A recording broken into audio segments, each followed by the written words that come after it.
Hello everyone, welcome to today's webinar on Assurances of Voluntary Compliances, or AVCs for short. This is the fifth webinar in our series of quarterly webinars now titled Counter Tools Healthy POS Webinar Series.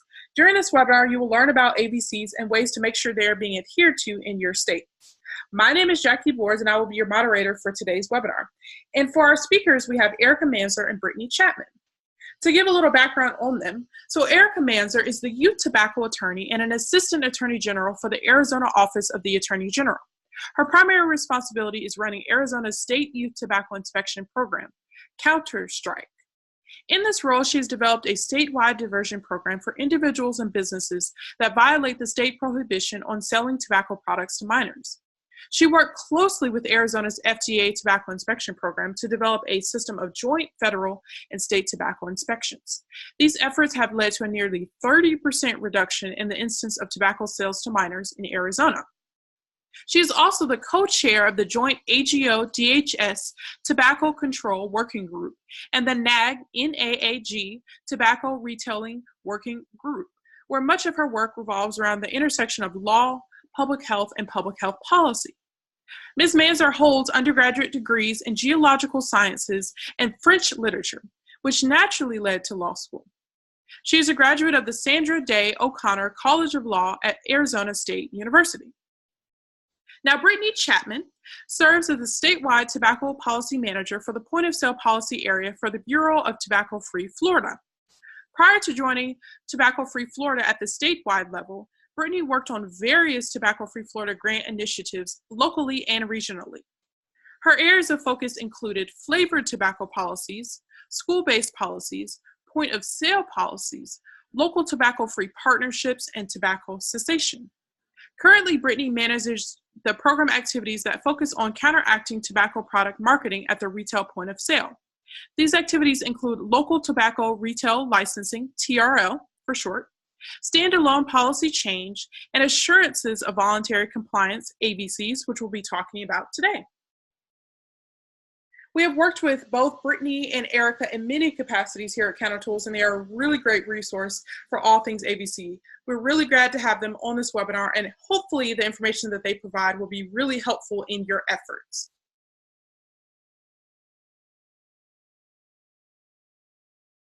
Before we get started, let's do a little bit of webinar housekeeping. I know some of you all have used Zoom, some of you all have not, but if you haven't, so Zoom has different functions available to you, as you can see in this toolbar that you are seeing on your screen. You're muted by default, so I as a host can only unmute you. You cannot unmute yourself. You have the ability to raise your hand to get my attention. However, I think it's best to send a general message comment through the chat box. I'll probably see those better than seeing a raised hand. So definitely send any messages or comments through the chat box if you have them, more general things. And for all specific questions on the actual webinar content, please send those through the Q&A box as you see on your right. So more general things, general messages or comments, technical difficulties, send those to the chat box. If you have more specific questions on the webinar content, send those through the Q&A box. This webinar is being recorded, and the recording and slides will be made available after the webinar. And we'll try to answer questions throughout the webinar and make clarifications as needed, or we'll get to your questions at the end of the webinar or follow up with you after this webinar. And if you're having any technical difficulties throughout the webinar, please let us know. Before we get started with the main webinar content, I wanted to provide a little background on us here at Counter Tools, who we are, what we do, and where we work. We're a nonprofit organization located in Carrboro, North Carolina, really close to UNC Chapel Hill's campus. So if any of you are fans, we definitely support you. And we have been in business for 6 years. So first, where do we work? Well, these are some of our current and past partnerships. As you can see, we have partnerships across the nation, and we want to continue our reach. What are our target area? What are our focus areas that we typically work in? Well, at Counter Tools, our mission is to advance place-based public health. As many of our states are moving towards wanting to take a comprehensive look at the retail environment, we have gone beyond tobacco with the types of substances we focus on. Not only do we work in the tobacco area, mainly, but also in the food retail space, the alcohol space, and we also have previously done some work in regards to marijuana. What are our goals? Well, we want to empower communities to become healthier places by educating and coaching individuals and groups, providing mission-driven technology tools, convening thought leaders, experts, and practitioners. We really like to be conveners in all spaces that we are in, supporting advocacy efforts on the ground, sharing research and best practices, research that we've done and also research that other people have done, and synthesizing evidence and stories. Under the Providing Mission-Driven Technology Tools category, we have 3 main software tools that are available to our clients. These include the Store Audit Center, the Store Mapper, and Post. The Store Mapper provides a bird's-eye view of the micro and macro retail environment, such as the number, location, density, and proximity of retail outlets, enforcement information like FDA compliance checks, and health equity diagnostics and visualization like demographics and policy impact. The Store Audit Center is a mobile data collection system that allows individuals to collect data on the ground about what's happening directly in the retail environment, such as tobacco product availability, price, promotions, and the placement of tobacco products in the retail environment. And lastly, Post is our new software tool that combines and expands upon the features in the Store Mapper and the Store Audit Center. Users can not only collect data, but visualize this information in reports, maps, and infographics. I know many of you have used these tools, are currently using these tools, or are privy to them.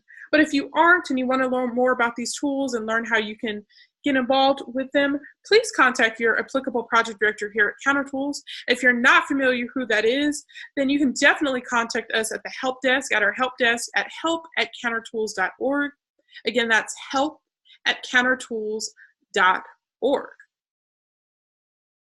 In addition to our technology or software tools, under the educating and coaching individuals and groups category, we also provide in-person and web-based trainings like this webinar, and other services such as youth engagement activities and data analysis to help build capacity and knowledge in communities.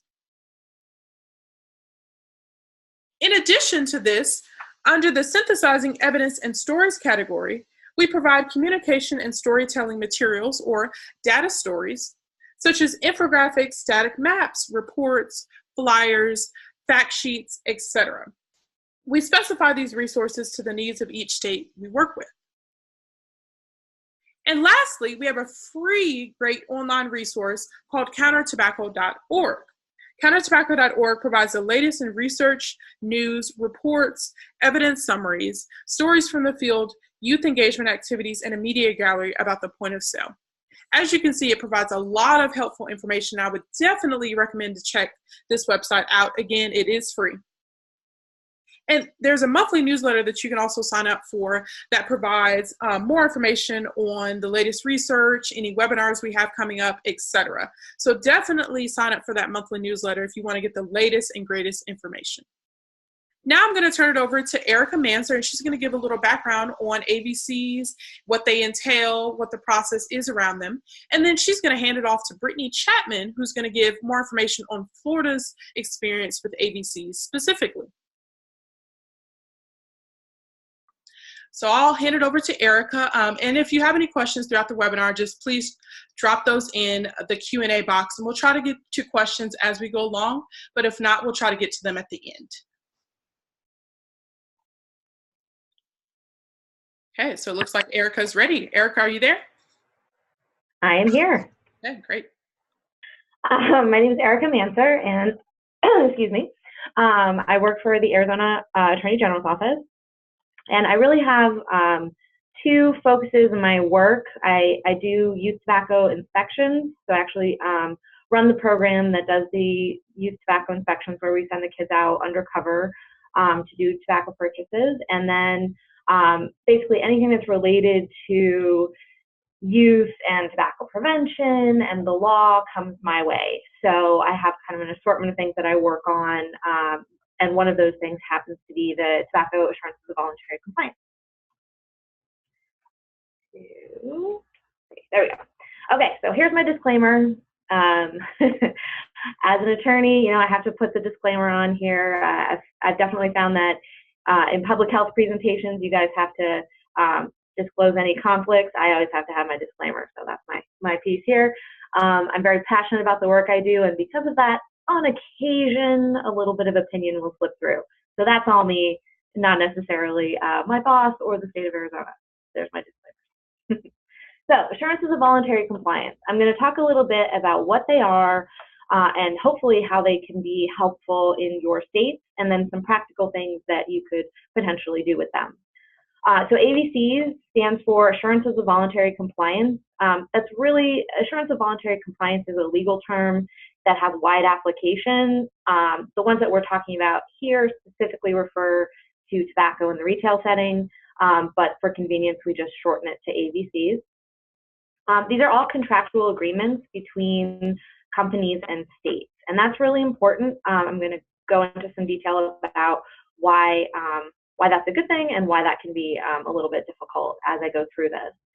Basically, what they are is they're agreements between states and companies where the companies have agreed to go above and beyond the legal requirements in regards to restricting tobacco placement, and tobacco advertising in the retail setting. And the actual legal effect of this varies state by state, and I'll talk a little bit more in detail about that as well. These all came about because basically stores are selling tobacco to kids. So the thing that really got these AVCs off the ground was showing companies that there was a pattern in their stores of illegal sales of tobacco products being made to youth. Obviously, for a lot of reasons, it's illegal, but also companies don't really want to have a reputation that their store is selling cigarettes to kids or any tobacco products, right? I mean, that's bad for business.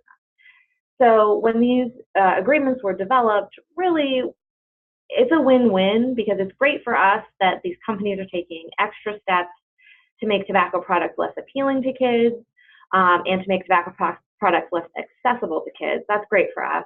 But it's great for the businesses too, because the businesses can, really put themselves out there to the community saying, hey, look, we are going above and beyond. We're taking these extra steps because we care about our community, and this is the corporate culture that we have.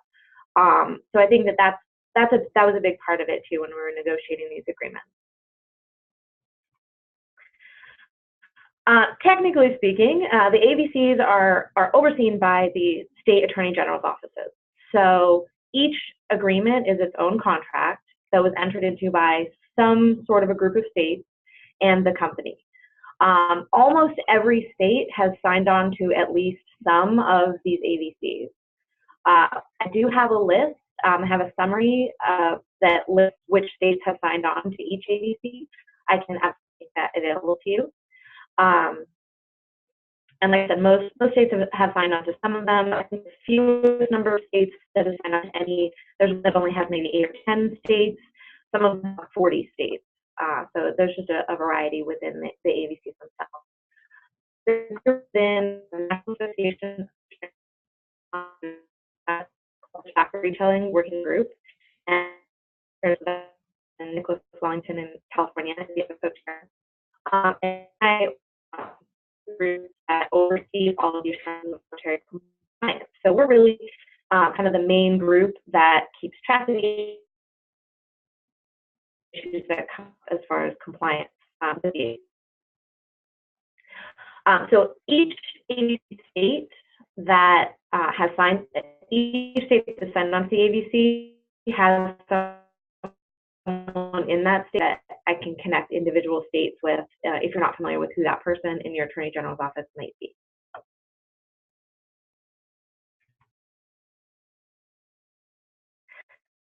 Which companies have AVCs?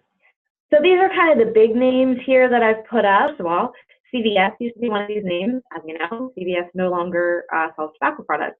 We do still have that contract with CVS. It still exists. So if for some reason CVS decided they were going to start selling tobacco products again in the future, they would still be under the terms of that AVC.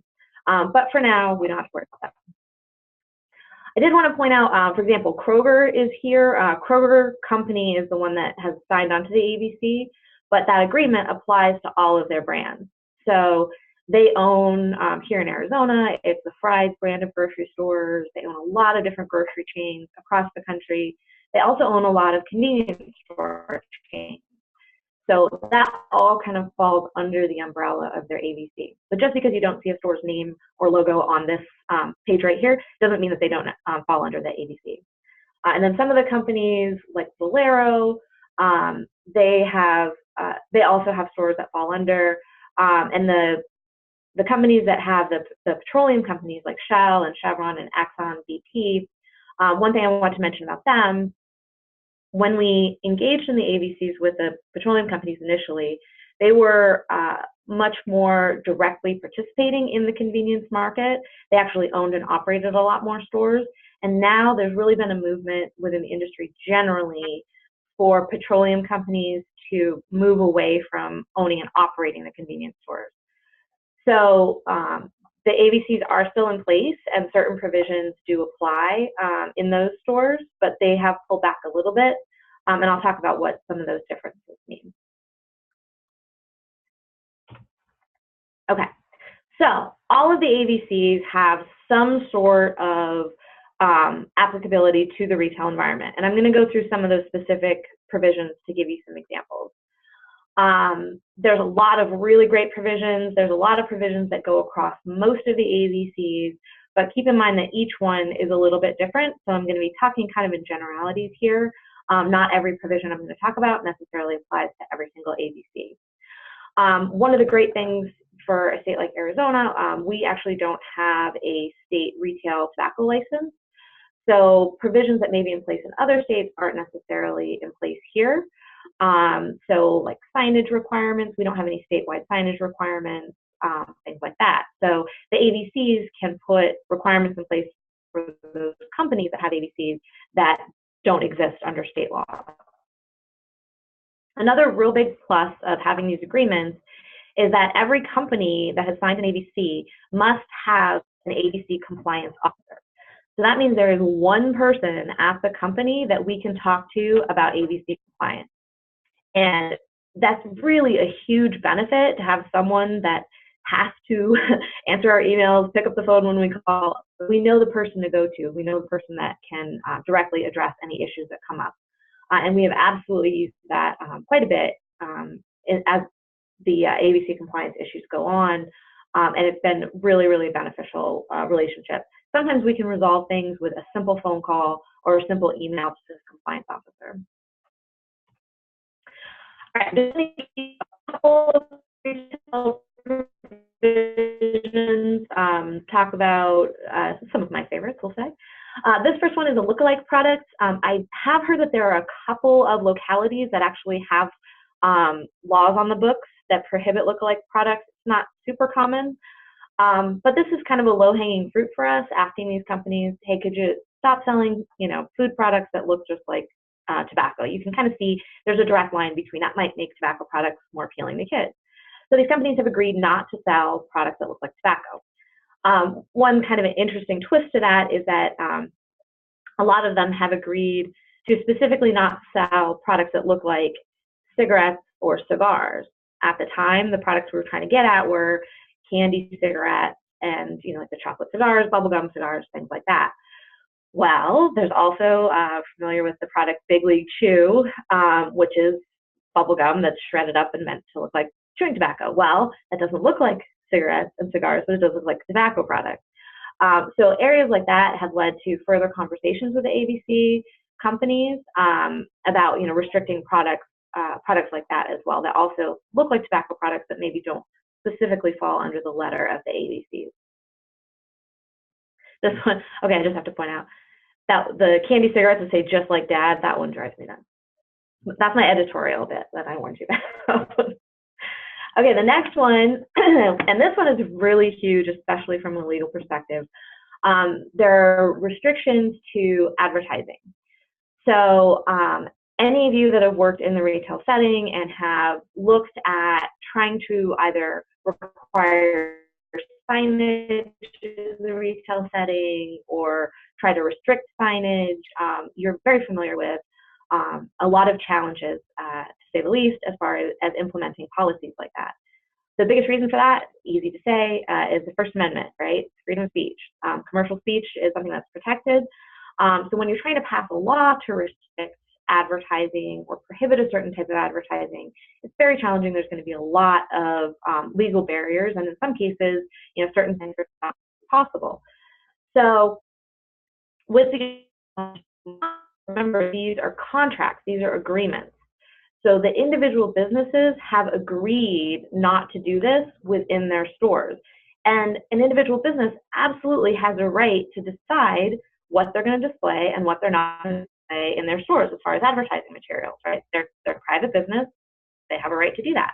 So they have the ability to agree in a contract to restrict what they display. Okay? That's a huge distinction between agreeing not to display something and being compelled by law not to display something. So a lot of these AVCs have provisions that restrict tobacco advertising. Generally, they restrict tobacco advertising to the brand name, the logo, and the price. And I'll get into a little bit about some of the technicalities that have popped up with that. But in this image here, you can see we've got Marlboro, name of the product, that's okay. That background image, that's the red, and you can kind of see like a silhouette in the background. That's actually one of Marlboro's logos, which is the little lion and unicorn on the shield. So that's kind of just a blown up image of their logo in the background.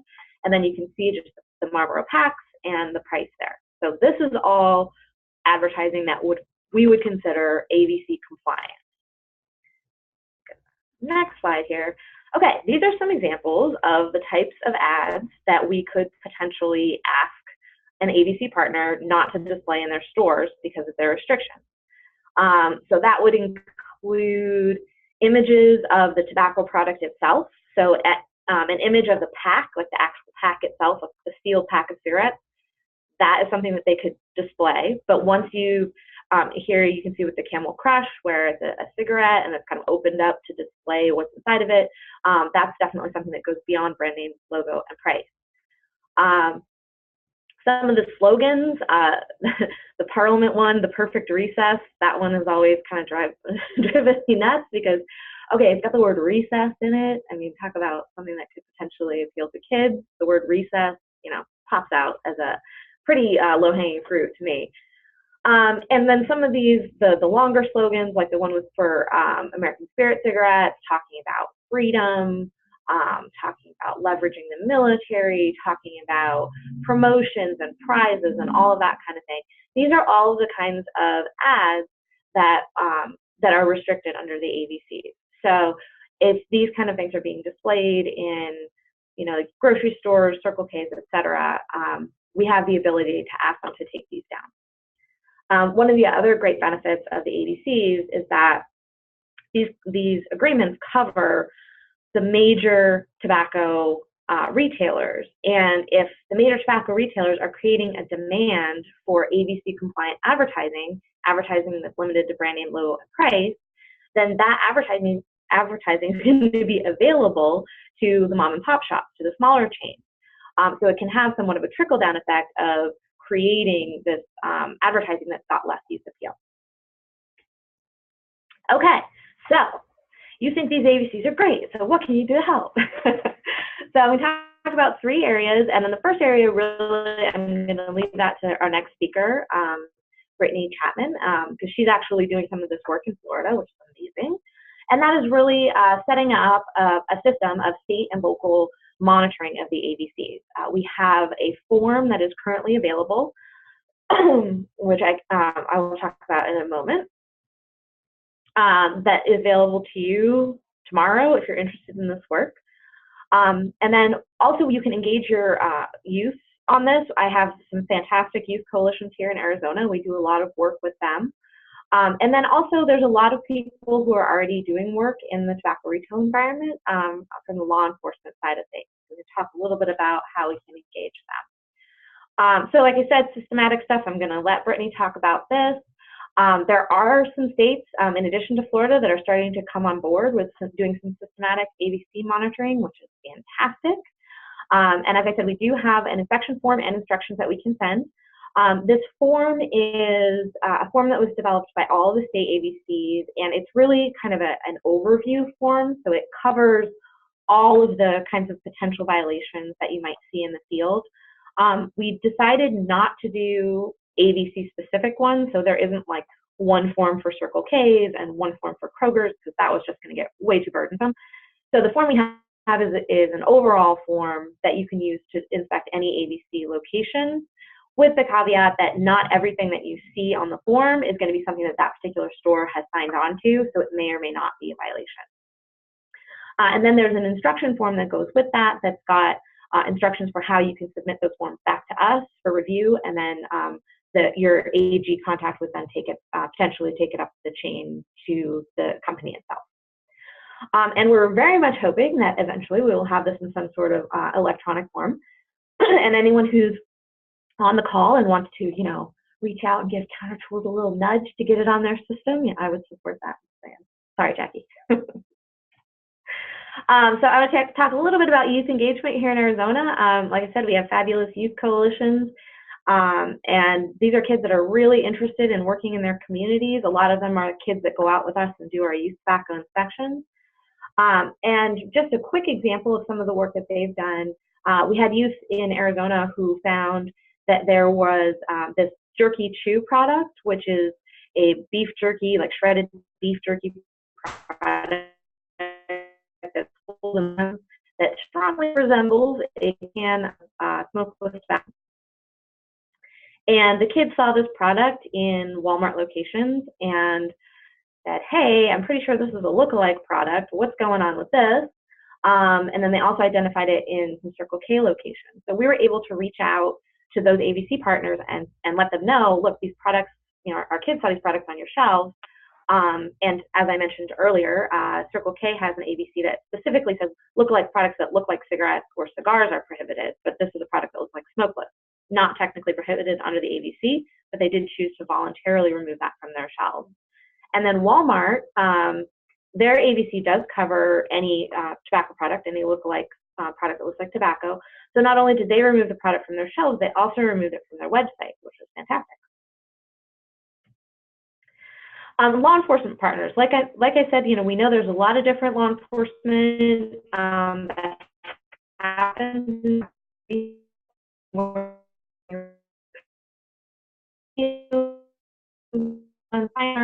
state inspections, things like that. Getting your part on kind of the broad strokes of these AVCs is helpful. This is an example of a TV that was advertising a tobacco brand, cigarette brand traffic. This was actually found in the Circle K locations. There's a lot of potential issues with this item, but the quickest and best and easiest way for us to handle this was to reach out directly to our Circle K partner. We have that compliance officer who's named in the, required by the AVC. I have her email, I have her phone number. I was able to reach out to her and let her know, hey, look, your assurance of voluntary compliance. And it was a matter of weeks before this was dealt with, and all out of the and not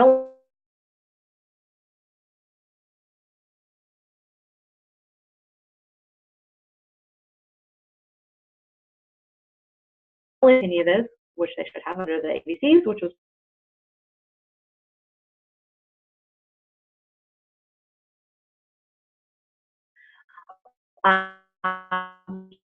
they need to correct, educate their stores. Our goal is to have an ongoing relationship with these retailers where they're creating this atmosphere in their retail locations that has less use appeal of these tobacco products, right? We don't drag out all the legal stops on that one thing. We want to have more of an ongoing conversation. And I think that fits really well with what a lot of local partners are doing in the field. Remember that the AVCs are contracts. These aren't necessarily ordinances, so it's a little trickier. Any kind of action that is taken, it's not something where we just write a quick citation. It is kind of and with each AVC, if you are moving towards doing any enforcement action, keep in mind that these are all unique agreements. So you definitely want to pass on information to your Assistant Attorney General contact so we can take a look and make sure, just kind of check exactly how this fits into the AVC that's applicable in a certain store. Okay, the big question I always get, do these apply to e-cigarettes? These are all drafted kind of prior to e-cigarettes. However, these are areas where we have ongoing conversations with our AVC partners. It kind of goes back to really the importance of having to see an ongoing developing relationship. We're continuing to have conversations with all of the AVC partners about the things that are listed here. Digital marketing, we've had some really productive conversations about different online ordering programs with Walmart and Kroger agreeing not to include tobacco products and things like their click list service. So where you do your online ordering and then curbside pickup, not including tobacco products in that. And then we are always keeping an eye out for things like digital marketing and rewards programs that might pop up, which could have potential AVC implications. So I think we're going to save all questions until the end. And Brittany's going to run through her state program, and then I'm happy to answer questions after Brittany's presentation, and you can also feel free to reach out to me individually. Thank you. Thank you, Erika. Let me get ready to share my screen.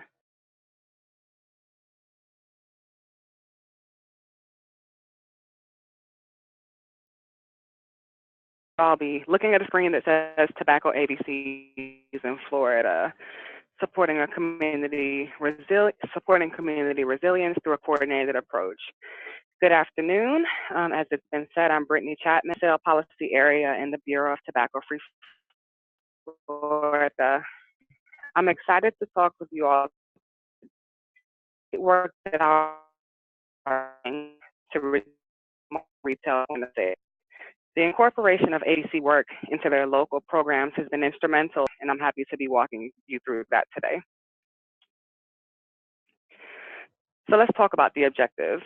The overarching objective of this presentation is to provide you with a comprehensive view into how the Bureau of Tobacco Free Florida has incorporated AVCs into a coordinated policy approach. Throughout the slides to follow, I will provide you with a brief overview of our comprehensive tobacco prevention and control program, as well as how our policy change efforts have positively impacted youth tobacco use rates. We will then get into the details of our AVC initiative in Florida and subsequent policy change projections that are on the horizon and implemented as of July of last year's AVC work.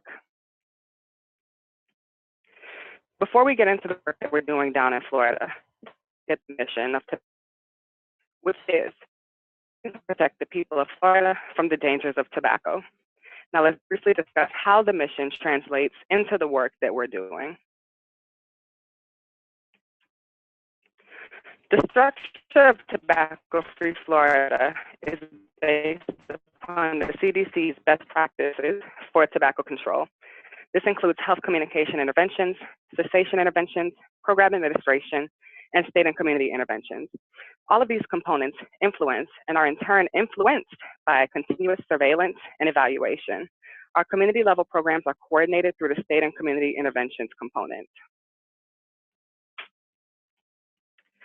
In theory, the role of state and community interventions is quite straightforward: to provide tobacco prevention programs and resources.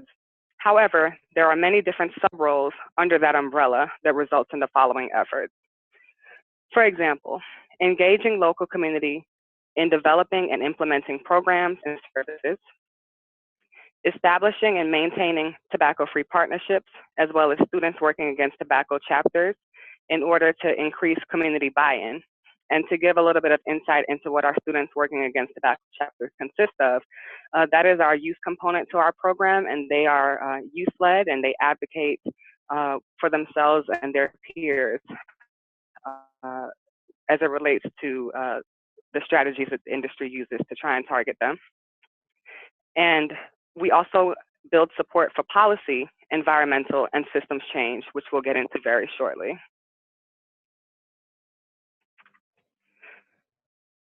Our policy area that focuses on interventions to counteract the influences of product marketing at the retail point of sale is broken down into 3 sub-policy areas as shown. The main subject of this presentation today, of course, is the ABC work that is being conducted by our grantees. But as it was said in the invitation, or excuse me, in the beginning of this presentation today, we do have tobacco retail licensing that we're working on, as well as standalone policy change. Let's take a look at the facts. What you have before you is our Florida Youth Tobacco Survey data that looks at usage rates from the years of 2012 to 2017. I would like to draw your attention to the changes from 2014 to 2017. Our coordinated policy change efforts have resulted in a decline in youth tobacco usage rates for cigarettes and hookah. However, we continue or have seen a rise in ENDS usage, which is electronic nicotine delivery system, that tells us that there's more work to do in this area, which is why we can always appreciate the different policies that are enacted relative to ENDS, as well as the ongoing conversations with the ABC retailers relative to ENDS. So let's look at our ABC initiative in Florida. Our ABC initiative in Florida consisted of several activities that our community grantees were required to accomplish last fiscal year and continuing into this fiscal year. They had to participate in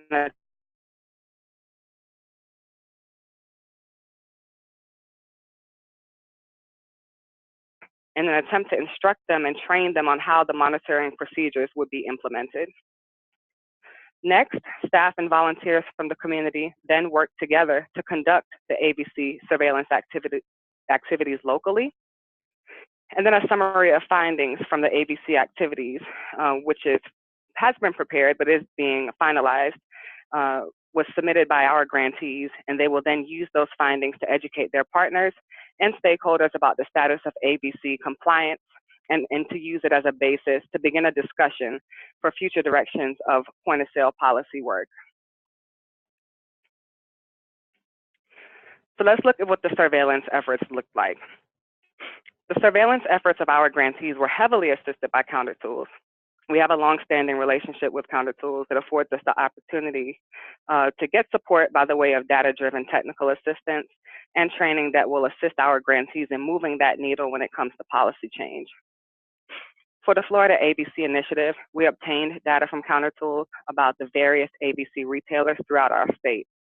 They capitalized also on the metadata that was obtained during some of our previous surveillance efforts in order to determine which ABC retailers may be more prone to violations. This data included the manner in which the retailer vends tobacco products, as well as tobacco product availability.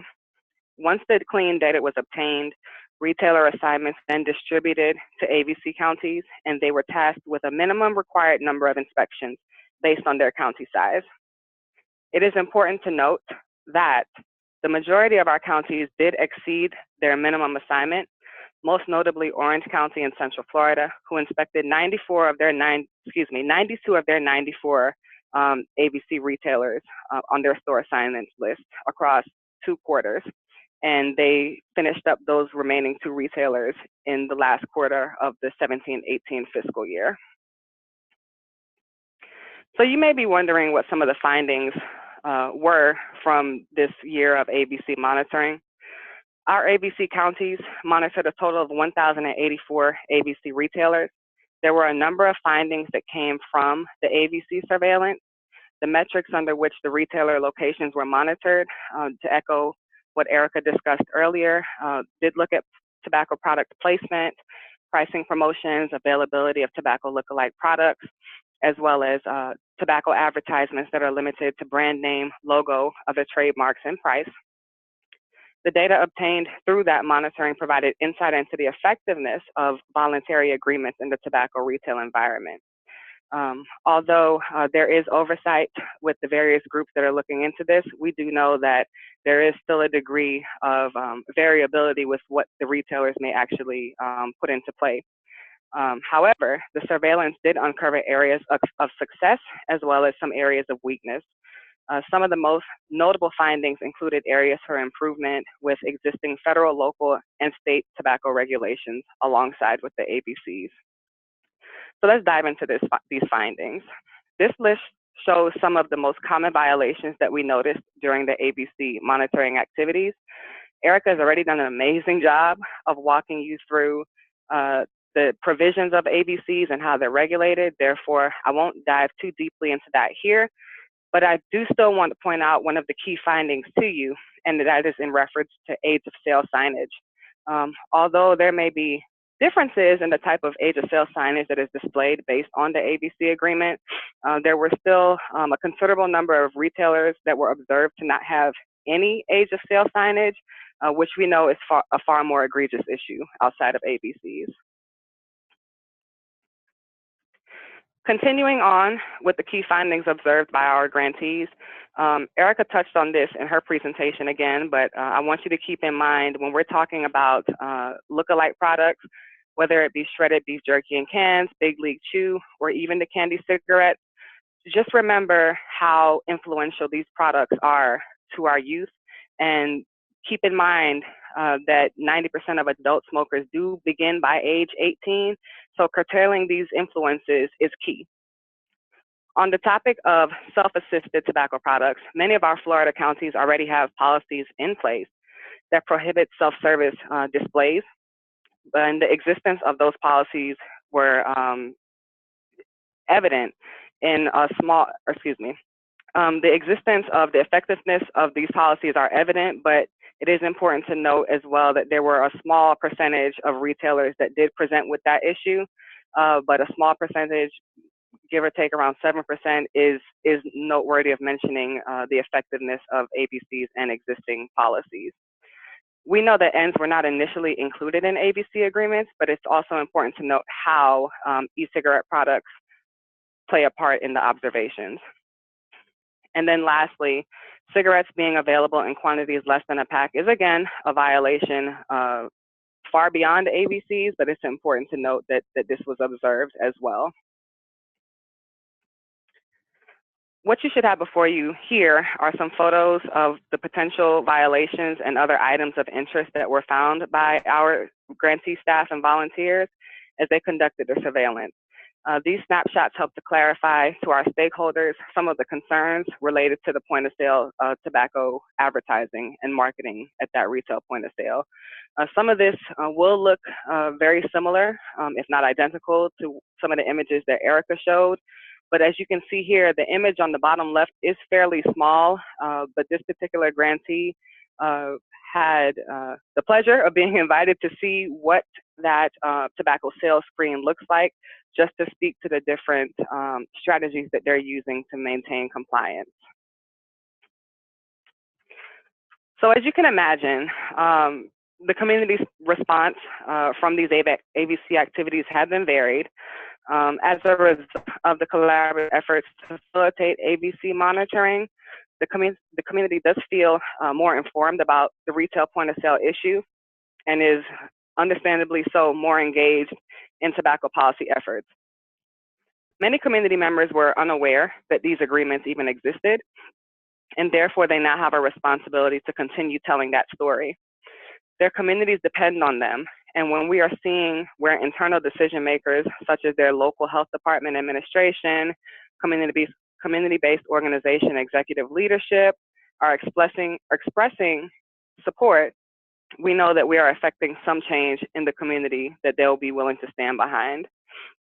As for the retailers, the responses varied, as you may be able to understand. Some retailers were elated to have our grantees monitoring their stores. Others not so much, but with all of that being said, our grantees have expressed interest in doing more than just ABC monitoring, and I'll get into some of what that looks like in the next slide.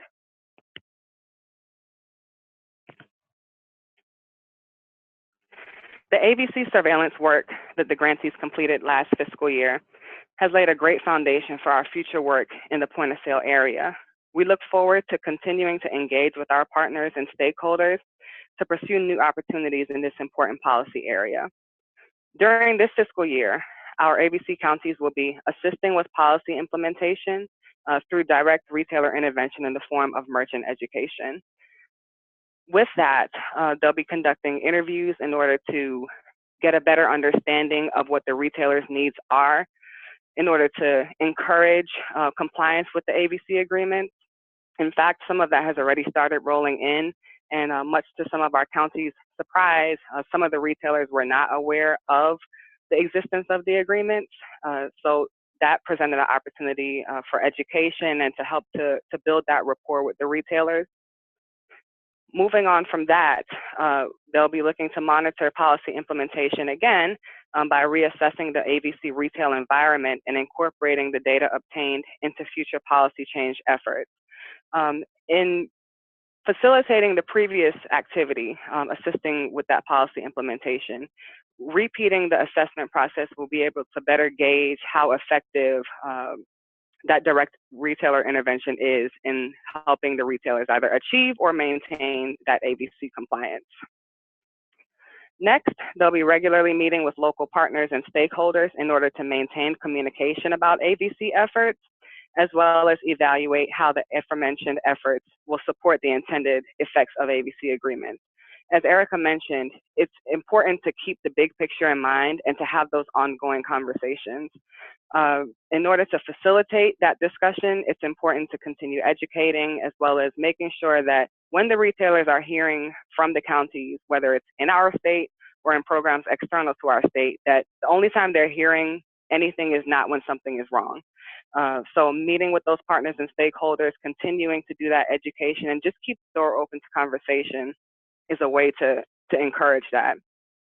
And then lastly, our AVC counties will continue to engage and mobilize supporters for AVCs, as well as similar policy change on a local level through media and or community-wide activities. As I mentioned at the beginning of this presentation, we've incorporated AVC activities as part of a coordinated approach to policy change at the retail point of sale. With that being said, our grantees will continue to focus on their local, more legislative type of policy change efforts, but the incorporation of these activities has definitely opened the door to new ways of thinking and some different strategies to getting some of that work done. And this is my contact information. Since I'm at the end, I will go ahead and defer back to Jackie for any questions that we may have in the questions box.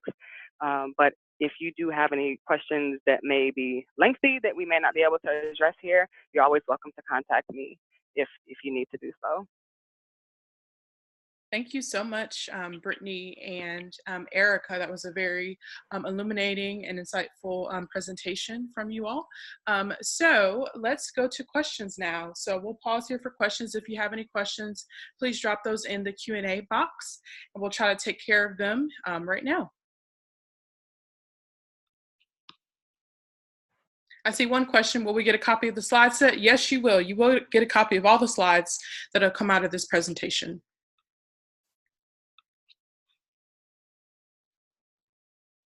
Okay, let's see. We do have one question for you, Brittany. It says, are all AVCs applicable to Florida?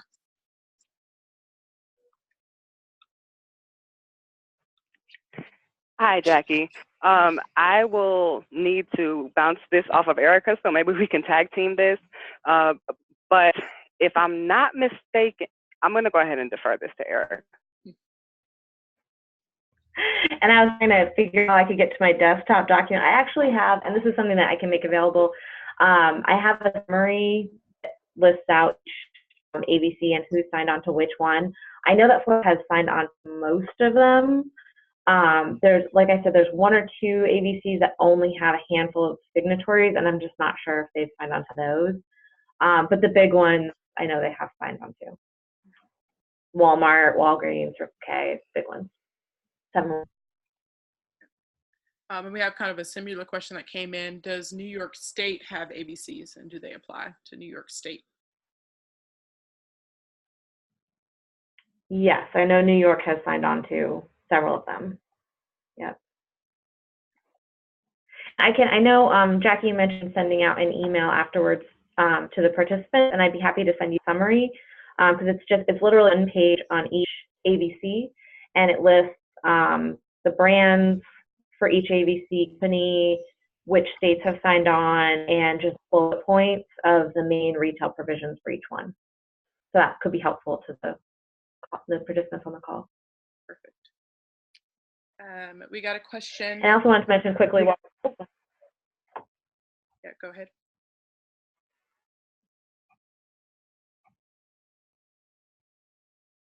Okay, well, I was just going to say quickly while we're waiting for questions to roll in, there are a couple of research papers out there. There's some published that was kind of a very brief overview, and then there's some work in some projects in work by Lisa Henriksen's team in Stanford, which hopefully will be coming out soon.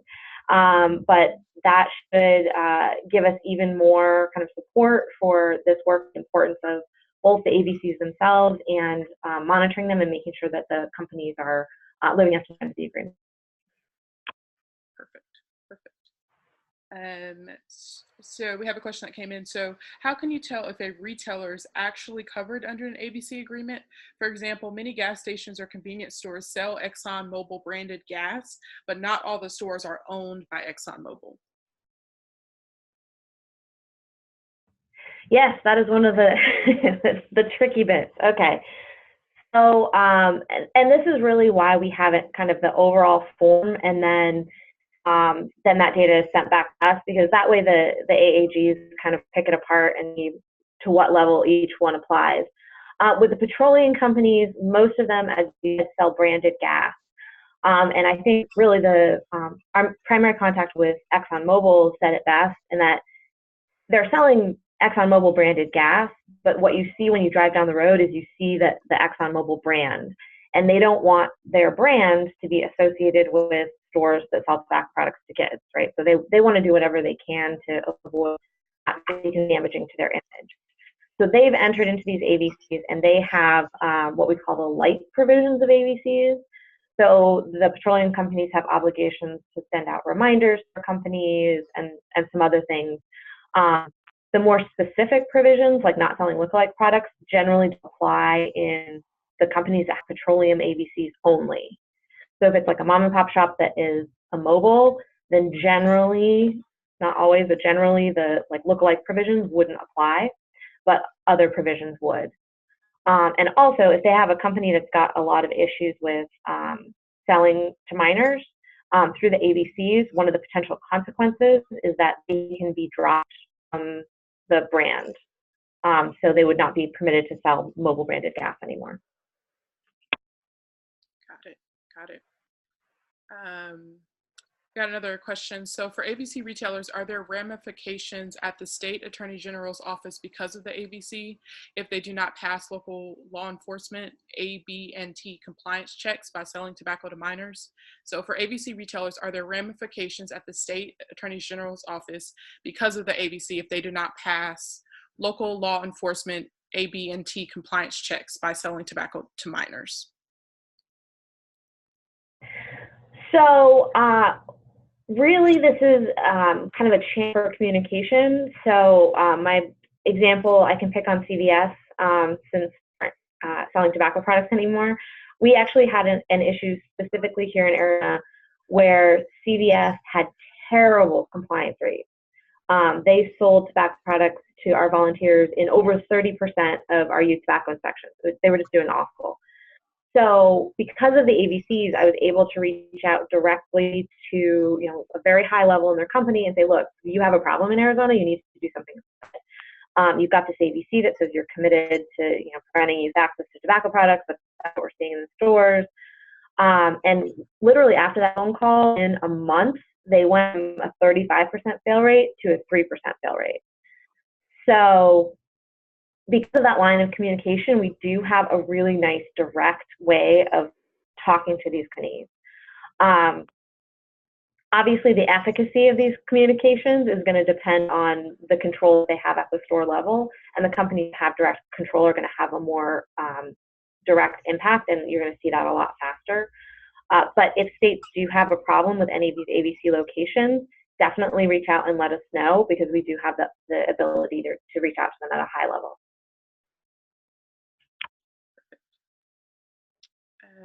Okay, so we got a question. direct it to Brittany. So I loved your point about talking to retailers not just when they are in trouble. What are some of your recommendations for more regular communication with retailers, methods, topics, frequency, etc.? I'm sorry, Jackie, would you mind asking me that question again? The sound was a little choppy. Yep. So I loved your point about talking to retailers not just when they're in trouble. What are some of your recommendations for more regular communication with retailers? Question. So as I shared when talking about the programmatic projections, our AVC counties do have an activity that involves conducting what is considered to be a bidirectional interview or a key informant interview with their AVC tailors. With that said, that does not mean that a process that would need to take place just with a retailer that is perceived to be offending or not in compliance with the AVC agreements. That same process can then be in turn reproduced with retailers that were perceived to have absolutely no issues. Just because no issues were present during the monitoring process does not mean that there are not things or assistance that they may need relative to the AVC agreement or otherwise that could be addressed through these activities. So with that, I would say while paying close attention to the retailers that had blatant violations, it's worth it to conduct those activities with retailers that had, whether it appeared to be minor or maybe not at all, to continue to build that rapport with the retailer community. Gotcha. Okay. And then just one or two more questions. So can a tobacco industry contract with a retailer and an ABC agreement overlap? If so, is it the retailer's responsibility to push back on the tobacco companies? Example, if the tobacco industry wants them to display products and or advertising in a way that is not in compliance with the ABC provisions. So again, can a tobacco industry contract with a retailer and an ABC agreement overlap?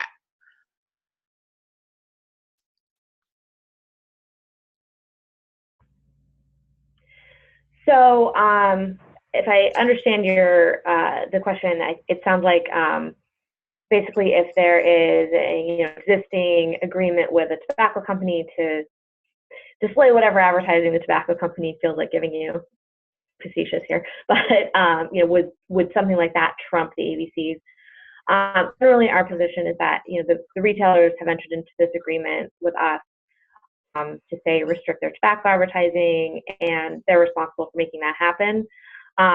Anything that happened, any kind of contractual conflict or whatever would really be a very, very fact specific and on a case by case basis. Our general position is that the companies have agreed to these AVC provisions. Most of them have been in place for quite some time. The one that's been around the longest was signed in 2001, I believe. And the most recent one was signed in 2010. So these agreements have been in place for quite a time. So our position is that they need to live up to the AVCs. Got it. Okay, great. So we'll stay on the line for those that are still on the line. We'll stay on the line for 5 or so more minutes if you have any additional questions. And let me go ahead and bring up my screen and I'll show you, let's see, show you.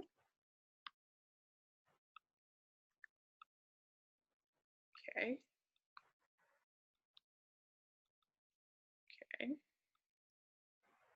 Okay, so if you all have any further questions, just please email help@countertools.org or any inquiries you have. And like I said before, I'm going to be sending everyone a follow-up email with the recording, slides, supplemental documents, and an evaluation survey for this webinar. So if you didn't hear me or if you didn't catch anything in the webinar, I will definitely send all that out to you and you'll get all that information that you need.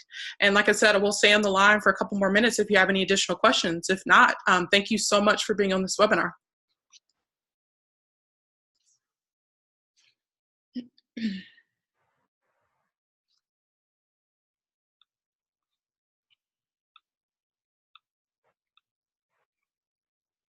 We do have some questions that came in. For kind of both of y'all, are there any methods on initiating or starting AVCs in your state if they're not currently in existence? I can start, and then Brittany, if you have additional suggestions, feel free. So First of all, if the basis of the AVC, we are looking at issues with noncompliance. So if you have a chain store in your state that you see has a compliance issue, and you can check these things by, you can look on the FDA's database, or if you have access to state compliance, or some cases if you're kind of on the ground and there's certain chains that maybe have some issues with sales to minors, or other compliance issues, that's definitely something that you can bring to the attention of your state AG person, the person who does your tobacco retail work. I'm happy to connect you with that person if you're not working with them already. But I think that usually this is most efficient if we look at chains. So I wouldn't recommend it for like a single store. But I would look at maybe regional chains or even local chains that might be interested in entering into this agreement. It can be something that they enter into voluntarily, or it can be something that's entered into as a result of resolving potential larger legal matters. So that's really something that's kind of determined at the AG level. But any information that you can provide, any concerns that you have, any chains that you think would benefit from AVCs, that's information we would love to have.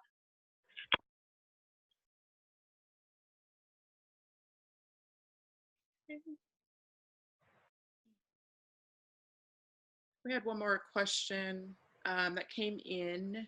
So there's several components to enforcing AVCs, as you all talked about. Do you have guidelines, procedure for implementing AVC compliance? So are there kind of like guidelines, procedures, or instructions for implementing AVC compliance?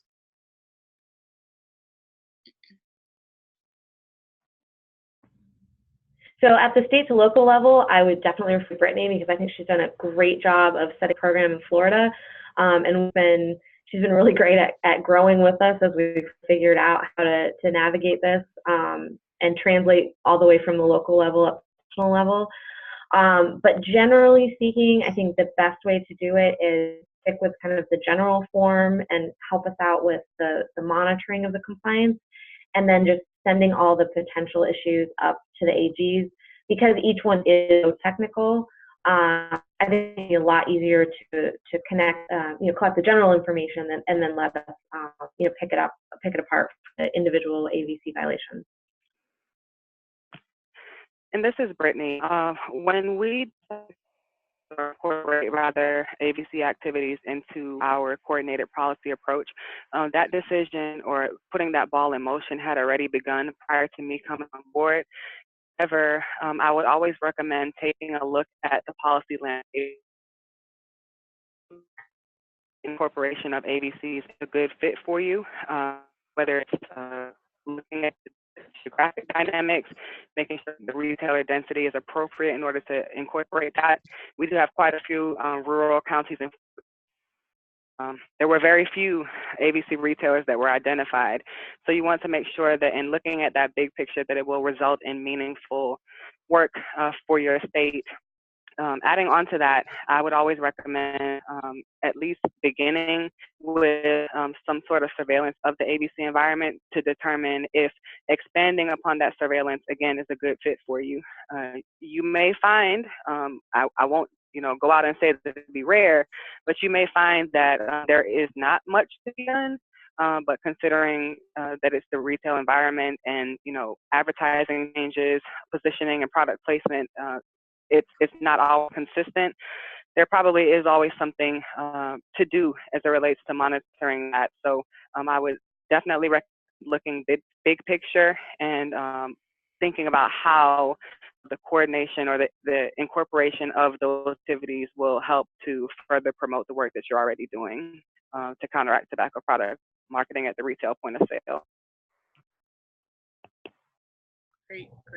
Well, and I would just add that I think that one of the things that we've learned from doing more monitoring of the AVC is, for a while we kind of took our eye off the ball, and when we started focusing back on the AVCs, we did find some pretty egregious non-compliance initially, and it took us a little while to kind of get the AVC companies back on course, and now they seem to be taken a while, but we seem to be getting some really good corrections.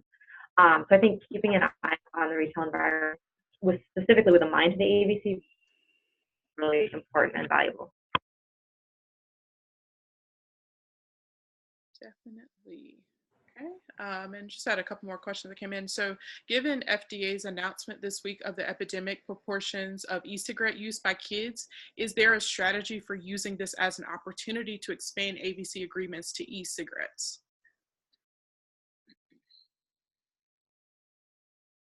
I mean, that's a conversation that we would have at the AG level for sure. It's definitely something that we've been mindful of for a long time. E-cigarettes first came on the scene. What's the best way to really get the attention of these products now in the retail environment that we need. So yeah, I mean, it's definitely something that we're looking at. And the last question is there like a list of the state AG contacts and the AVC agreement summaries for each of the states or specific states? So is there a list of state AG contacts and the AVC agreement summaries for states? I will send Jackie the AVC summaries, and for your contact person, those change every once in a while. So I just recommend, if you are looking for your specific contact, to just email me and I'll track that person down for you. Perfect. Well, that concludes all the questions that I see. Like I said, if anyone's still on the line, if you have any more questions or any inquiries or want to know about CounterTools and what we do, just please email help@countertools.org and we'll make sure to get you taken care of, and look out for an email coming from me soon. Thank you so much, everyone, for being on the webinar. And thank you again, Brittany and Erika, for being our speakers today. Thanks for having us. Thanks, Jackie, and thank you, Brittany.